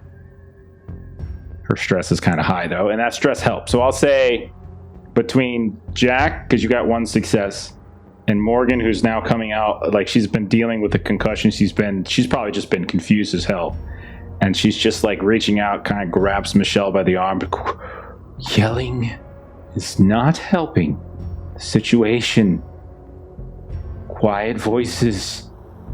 Inside the Rover, things echo, and just sort of pulls you down to sit in the seat beside her. And then she'll look over to Krisha, and she'll like just, you see as she stares in your eyes, her eyes are like kind of dancing. She's been dealing with concussion, barely sleeping, and she says, remember, calm. And then Jack, I'll say you're able to get through to Scooter at this point. And so there's 3 successes between Jack and between Morgan, and I'll say over the next couple of minutes you're able to kind of calm down, and all of you can clear your panic. All right. Where did Skeeter go? Skeeter has volunteered to remove himself from the vehicle for now, even though I'm not incredibly comfortable with it. As soon as I hear he's outside, I'm gonna open that door. Like, get your synthetic. Shut up and get in here. And Michelle's gonna close. Wait. Last time we had a working Joe. Instead of hanging it to the top, we tossed it out the back. Yep. He's malfunctioning. And you want to bring him back inside? Yes. He's not malfunctioning. He's Skeeter and he's sick. I'm gonna go out there and wrestle Skeeter on into the vehicle. Yeah, I'm gonna join. I'm picking up my gun and going out there, and I will back Scooter up, but not in a friendly way. So you go I ain't out. gonna let you get close to me. I will fucking run away, and I start running away. I will run away. You ain't out here. I'm not hurting you, Scooter. I'm not hurting you. Wait, and I start running away. Wait. There's a better way we can handle He's this. already run. He said he's run. Let's be true to that. Skeeter has started to bolt away from you all. Yeah, as he starts running, he's mainly saying that to Scooter and Krisha. He obviously thinks he's a danger, and he very well could be, but I think trying to force him back in is not working. As you guys are talking, he's making the wise choice to be outside. You are also fucking smart. Scooter, get behind the wheel. We're going off. Stop. Hold on. Everybody stop. As you guys are talking, outside the door, you guys suddenly hear a think, and then the entire Rover explodes. All of you are in that explosion, and we're going to roll some damage. Oh no. Okay. So let me see really fast. I'm double checking this. Okay. Wait. Go ahead and get this. I'm not sure. That's why I said as well as the other shoot. Okay. All right. Oh gosh. All of you take 2 points of damage from the explosion. Actually, I'm going to say anybody who is inside the Rover. Chris, you said you got out. Scooter, you said you got out. So both of you take 2. All right. I'm going to add a 3rd point of damage to Michelle and Jack, who were inside and kind of talking. So you're going to take an extra 1 as the Rover goes lifting up off the ground. As the rear of the vehicle lifts skyward, Scooter and Chris, you get blown sideways and away, and you land down in the earth and like kind of in the snow and the ice, and you're kind of rolling around.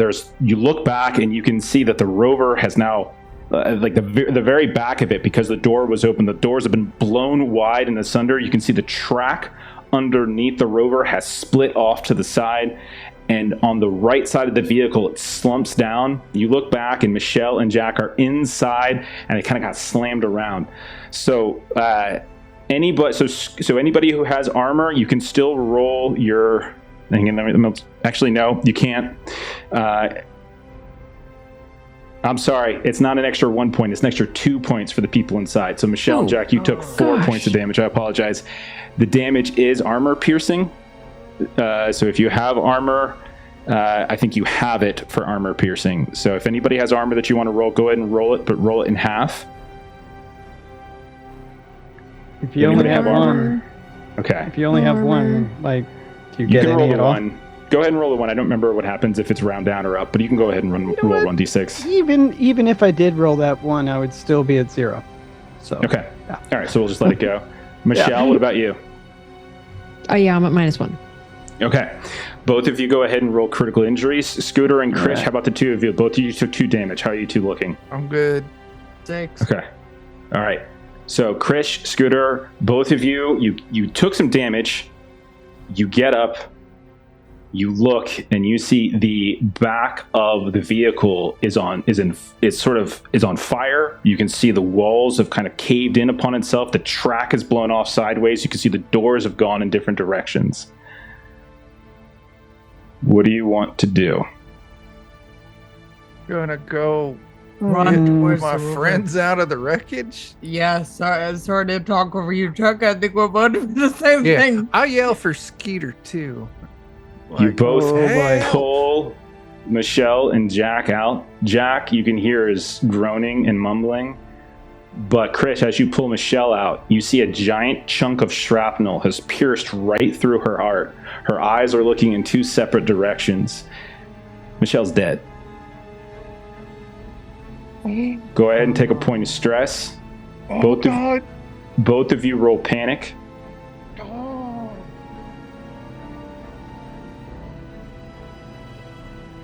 My heart got frozen again. impaled. No! I feel so bad. Scooter, again, at looking down, seeing Michelle and seeing this huge chunk and knowing your brother is responsible, you shout for his name. You look and he's nowhere near, and Michelle is lying there, blood pooling on the ground. Everything's on fire. There's a bit of warmth coming finally. And I also, honestly, I need a roll for Dr. Morgan too. So let me see how she fared with her critical injury, as Melissa rolled a 66. That And when was you about pull me. out Dr. Morgan, Oh my Krish, god. you see that her head has been ripped asunder, and you can see that there's a chunk of metal from the side of the Rover that has gone right through her head at the temple. Oh. Half of her skull has been ripped to the top, eyeball hanging out. Her head has been pierced. She is also dead. I won't double up the stress though from this. Oh.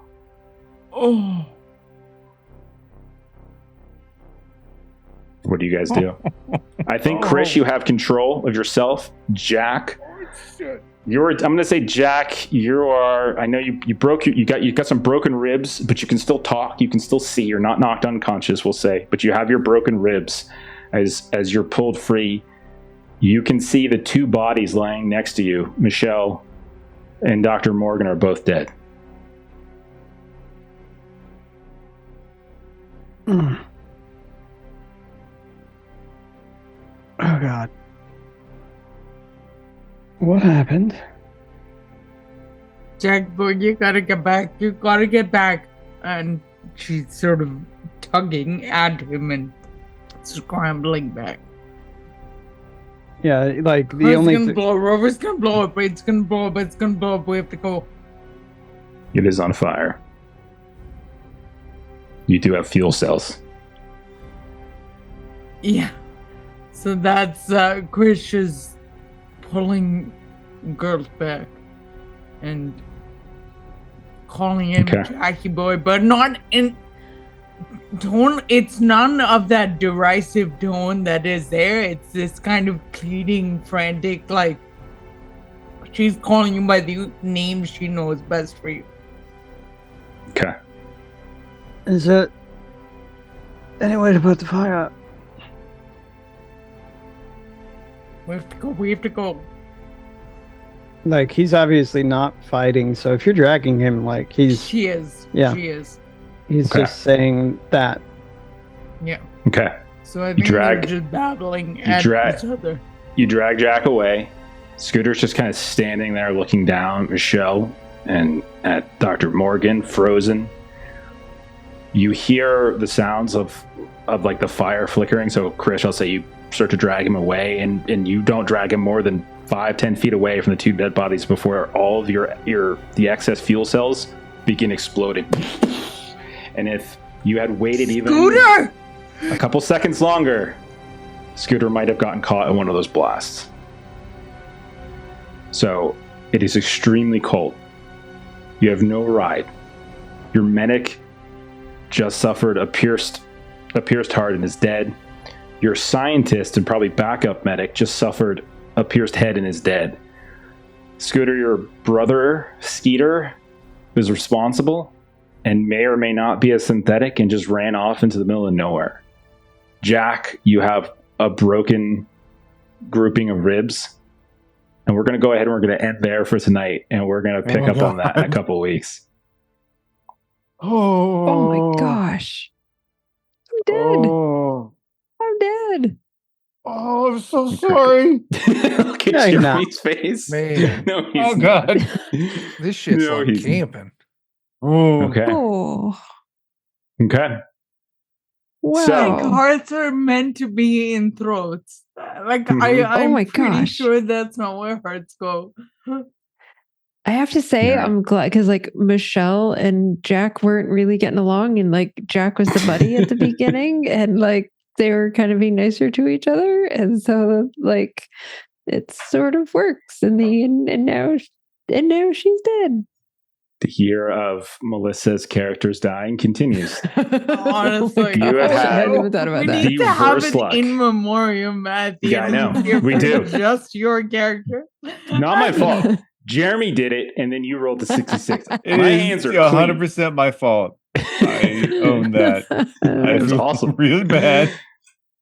I would Oh, do and it Dr. again, Morgan. but I feel really bad. And I Dr. like- Morgan. And The Dr. picture of the Morgan. four of you like yelling at each other after what just happened, then all of a sudden, just explosion happens. Half of you inside and half of you out. It's insane. Wow. Oh. Okay. So that's where we're at. We'll pick up there in a couple weeks, and Oh, God. we are if we were driving in a Rover, we're a day away from the colony, walking in the increasingly cold temperatures while there's all these weird acting dangerous flora and fauna out there. We'll see how long, if they can even get back to the colony next time. So yeah. Everyone good? Chuck, you okay? You got this look on your face Yeah. here, everybody. I'm good. Still frozen.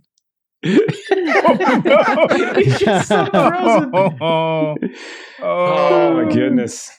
All right. Well, let's go ahead and do some closing plugs and then we'll get on out of here.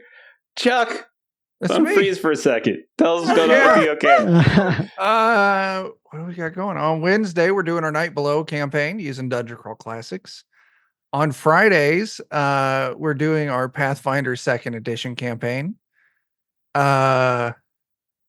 Yeah, that's I'm still frozen. Okay, fair enough. Maitre, where can we find you on the internet? I'm hugely traumatized, but I've had my two plays games, and I'll put her a brave face for the multi-system, system agnostic content. I'll make that bad tabletops that center the GM and player experience that you should check out if you want to check that kind of thing out. Fantastic. And then, Adam, what's going on with Cannon Otter? Well, we are very excited to say that we've got a launch date for Teenage Odyssey. That is August 20th. And so if you're seeing this before then and you'd like to follow the studio, can I drop a link in chat? I can't remember if I can or not. You should be able to. I think you have permissions. Yeah. All right. Yeah. You can Discord link is there. click the link in chat and you'll be taken to our publisher page. We don't have any products yet, but if you follow it, then you'll be notified whenever Teenage Odyssey goes live. And so if you didn't get a chance to back us on Kickstarter, it'll be released on the 20th. If you did back us on Kickstarter and you haven't filled out your survey yet, haven't gotten your copy yet, check your email. And if you don't see it, just message our page and we'll get you a copy that, depending on how you pledge. So that way we can get you your copy. So check your inbox. Excellent. As for us here, I don't know if we're playing again. I don't think we're playing tomorrow. I'm not sure. I'm not sure if we ever sat. Like, so. We're not. Steven's not ready yet. But we did just finally pick the next game. Though we're not saying it yet in case he changes his mind because he's fickle. But we did just pick our next game. We're announcing it soon.